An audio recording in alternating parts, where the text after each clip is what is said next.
In this video, video number 6, what we're going to be doing is we're going to be talking about actually what my wife and what we actually did in the accumulation phase. Now, if you remember way back in the beginning, where, when we talked about, I think it's video 1, we talked about some of the basic rules for money. And one of the things that you need to ask people is, do you have any money? Because one of the rules is don't take advice from broke people. Don't take financial advice from broke people, right? Yeah. And I showed you there, I'm not broke. Yeah, it's taken us several years, but obviously, as you saw in that first video, that we've been able to accumulate, yeah, not quite $3 million in our total net worth. So how do we do that?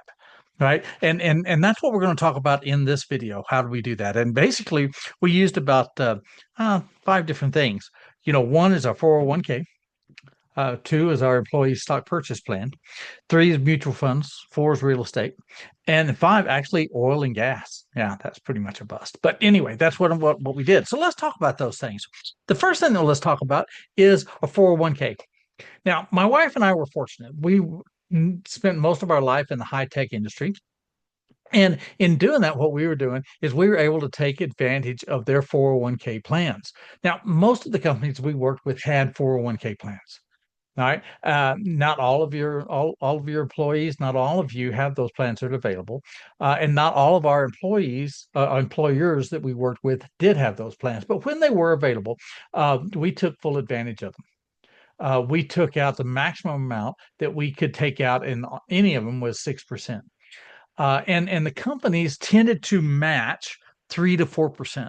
So actually, what we were doing is we were taking out more than the company match, but you could only put in the maximum of 6% of your salaries into it. So they matched 3 to 4% of that. Again, that's free money. All right. So over the years, this grew considerably because we were doing this when I was working for Hewlett Packard, Unison Software, as well as for IBM. Both of us worked for IBM for several years, right? And this is where the vast majority of our retirement funds actually came from.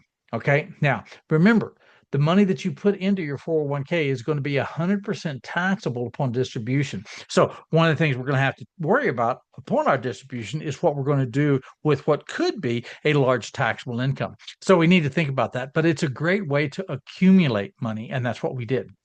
Okay, so that was the first thing, 401k. And if you've got access to a 401k program, I really advise you to take advantage of that. Okay, the second thing that we did is that some of our employers, not nearly as many, but some of them had also an employee stock purchase plan. Now, obviously, in order to do this, this had to be publicly traded companies. Hewlett Packard, IBM, Dell Computer, they were all, and later Unison Software as well, were all had some form of employee stock purchase plan. Now, the nice thing about this enables you to buy company stock at a discount, at a reduced price. Now, why would the company do that? Well, it provides a certain amount of churn in their stock programs, which is a good thing, considered a good thing on Wall Street. Okay, and once you buy those, since you're buying at a reduced price, you typically have to wait a period of time before you can sell them. Sometimes it's as little as 3 months, other times it's 6 months to a year, something of that nature. All right, so we tended to hold a company stock until we needed it. Okay, so this was another place to put money, right? So it was actually an individual company stock, which I don't normally recommend buying. But again, we're buying it at a reduced rate. When I say reduced rate, typically that was 10 to 15% off. So instead of buying it at 100% of market value, we bought it at 85% or 90% of market value. And then we could turn around and sell that, at some point in time. Okay. When the company stock went down, when they were experiencing a downturn, we continued to buy. We continued to buy. Why? Again, long term. So what happened is that instead of buying, I don't know, this month, instead of buying 5 shares, we bought 6 shares if the company stock had gone down, right? And when the company stock goes back up, we have more shares now that's going to recover and do well, right? So we continue to buy that. The money was used for our children's college fund.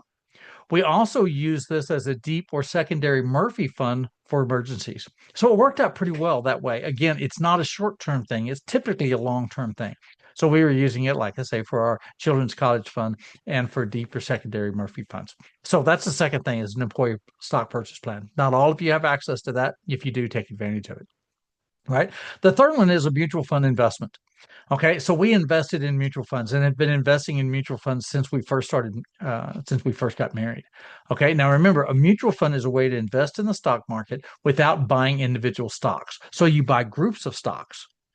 Okay, now there's different methods to decide which one we want to go to. Okay, you can go to Morningstar, you can look at that, you can see the track records on various mutual funds and figure out what they're doing. I like to look at track records. When I'm looking at track records, I don't like to look at 1 year. Anybody can have a good year, anybody can have a bad year, right? I like to look at 10-year track records if they're available. Now, some of them, depending on the mutual fund, may not have been around for 10 years. Maybe they've only been around for 5 years or so. But I tend to look at the long term view because, again, I've got a long term look at all of these things, right? So I'm looking at this long term. I tend to look at the 10-year returns if I could. Right now, the other thing that some people will do is they will actually look at the manager, okay, and look at the manager may manage several different funds. So look at the manager. What's the track record on this manager?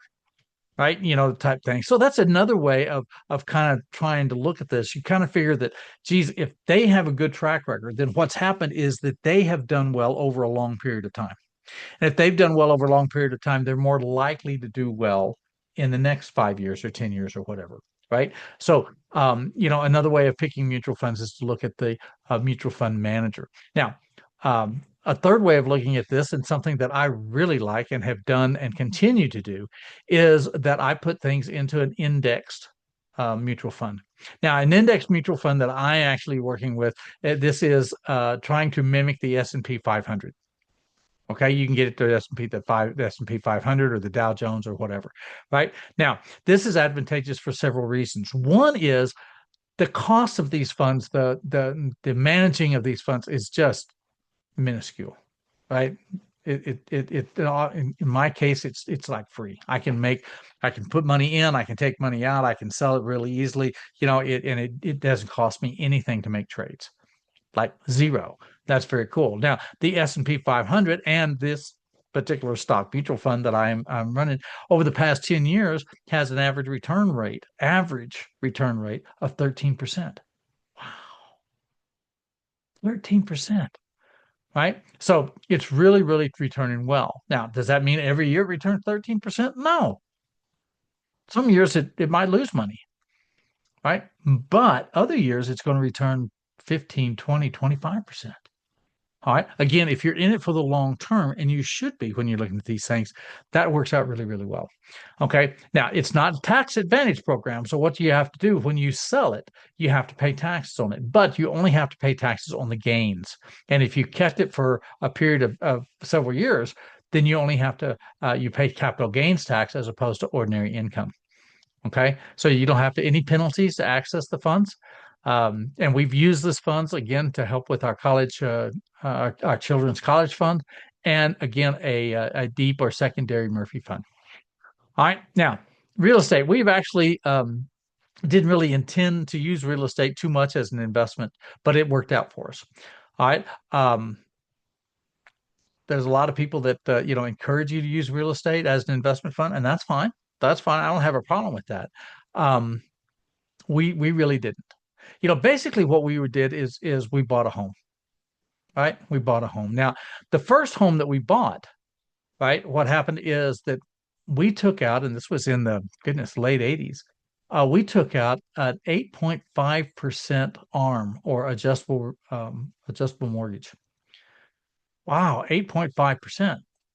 That's a lot. That's a lot, right? And it was adjustable rate, so the rate could actually go up or go down.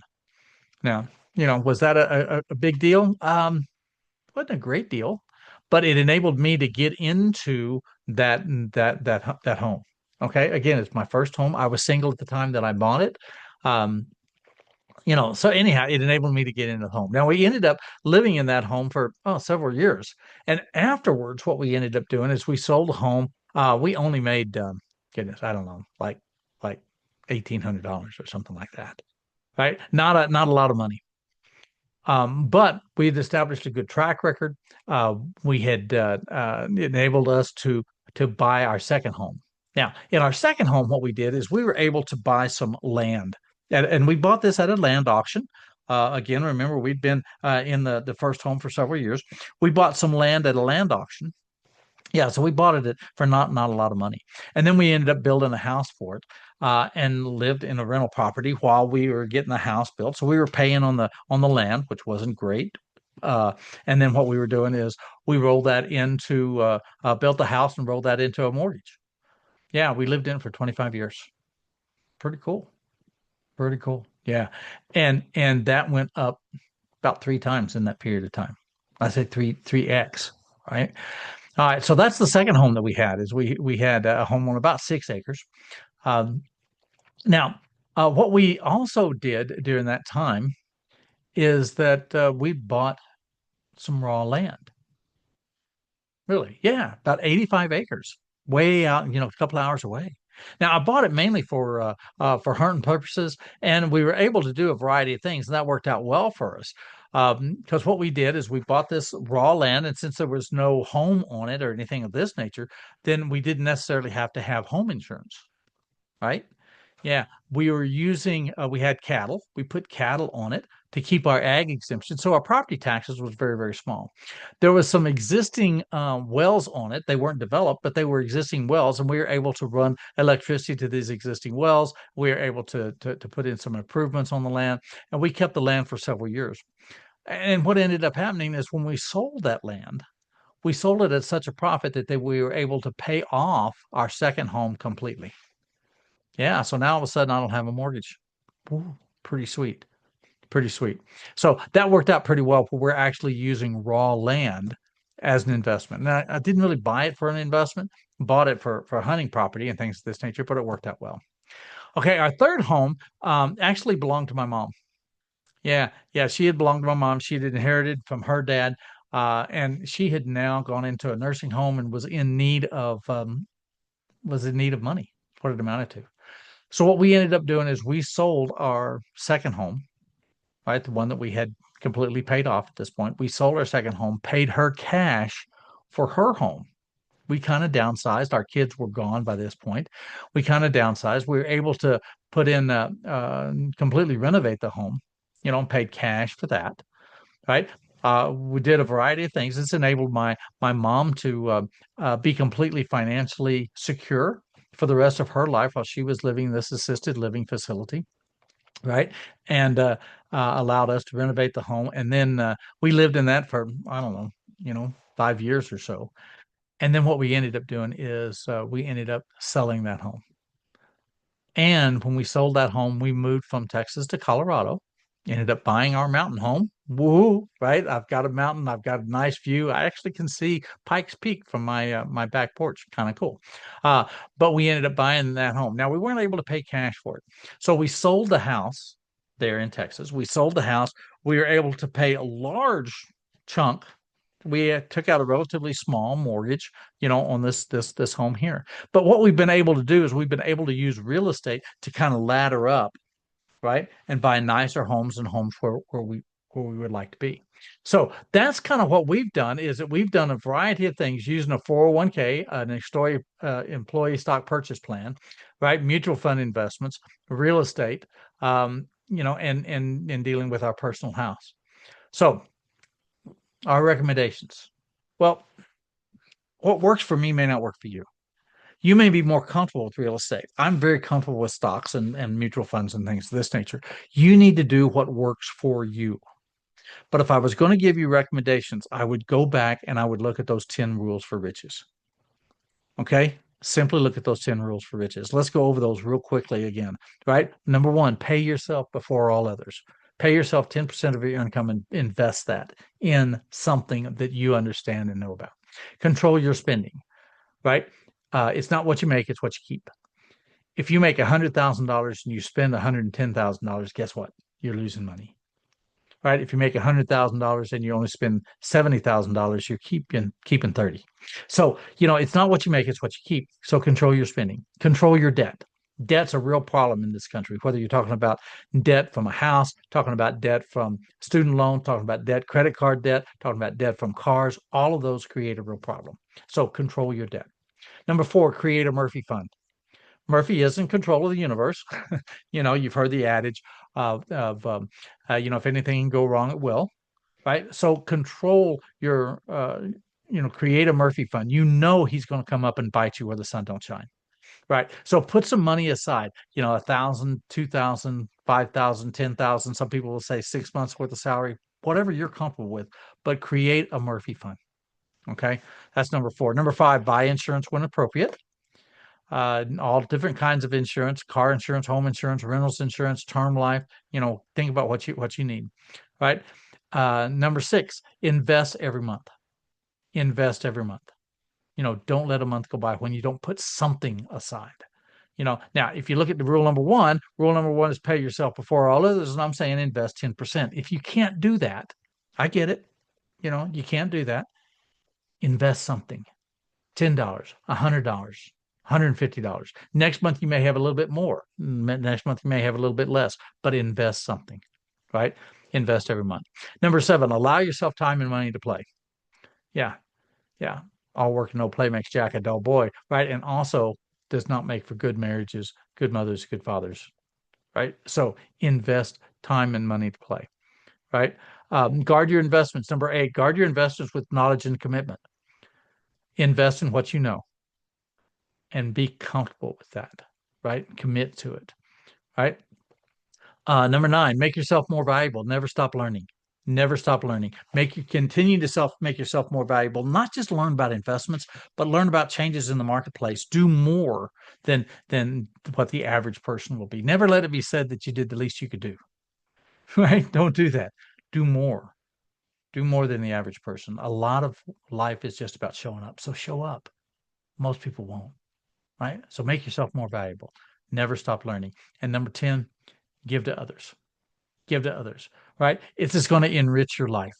It'll make your life better. There's a difference between being wealthy and being rich, right? And being wealthy, in my definition of being wealthy, says that you just accumulate a lot of assets. That's cool, right? It doesn't bring you happiness. But being rich means that what happens is that you're content, right? That you have the things that matter, right? That you have friends, that you have your health, that you have a good support organization, you have a good marriage, you have a good relationship with your kids. And what I want you to do is I want you to be rich, because that's much more important than just being wealthy. I'd like you to be wealthy too, but be rich. Okay. So that's kind of what we did. All right. So in the next video, what we're going to do is we're going to talk about distribution. So what do we do, once we retire, right? And get ready for retirement. And that's a big deal. It's a big part of it. So we'll see you next time. Again, Mike O'Neill, Money Coach LLC. I wish for you prosperity and happiness. Take care.